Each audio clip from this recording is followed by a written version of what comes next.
Maraming paraan lang pagbabayad ng pinya. Pero, ko lang kung saan din yung gagayahin ko eh. Kasi nakita ko, ginanito eh.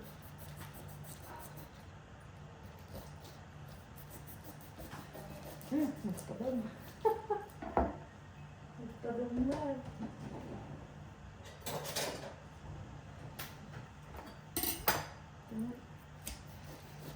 Ayun. Yo. Tapos ginanon niya. Na-expect lang dapat yata gagawin ito. Kasi ginanon niya. Paikot. Paikot yung ginawa niya eh. Alisin ko yata.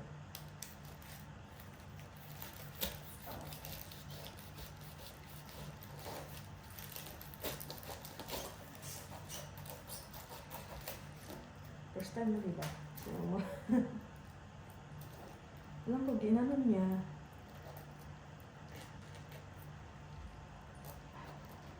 Expert na yun kasi, kaya yun. Nakita mo ganyan. Tapos, pinaikot-ikot niya. Pinaikot niya.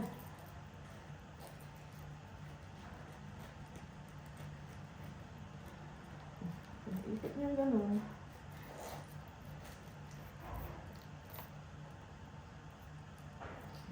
Dapat yung medyo hilaw.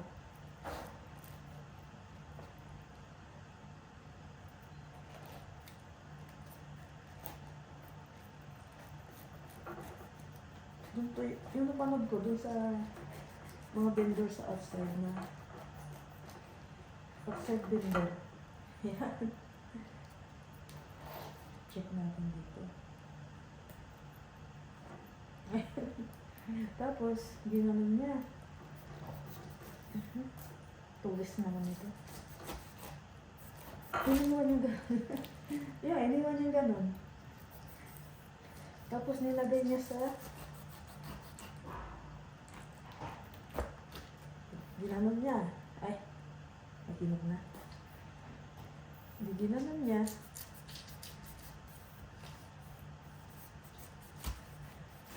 Medyo hilaw pa kasi yun. Tapos, hinihiwa-hiwa niya. Di ba nakaganon? Nakaganon to. Tapos nilagay niya sa isang plastic. Ginanon niya. Ano ito? Ginanon niya. Oh, lumabas. Oh, effective. Oh, diba? Effective, oh. Pwede. Tikman na natin. Pero mas masarap ito pag malamig. O, diba? Pwede mo pa siya ibuo. Kaya lang, sayang. Sayang yung mga ibang parts na pwede ito. Siguro mas maganda yung ibang paraan. Ito, pinay ko lang naman. First time ko gawin ito. First time kong ano talaga na pinya. Nagbalat. Hindi ko kong ginawa. Nakita ko lang. Yung iba nakita ko lang yung ginaalis yung mata-mata niya. Matamis. Overripe na nga eh. So, ayan. Thank you for watching. Makalat.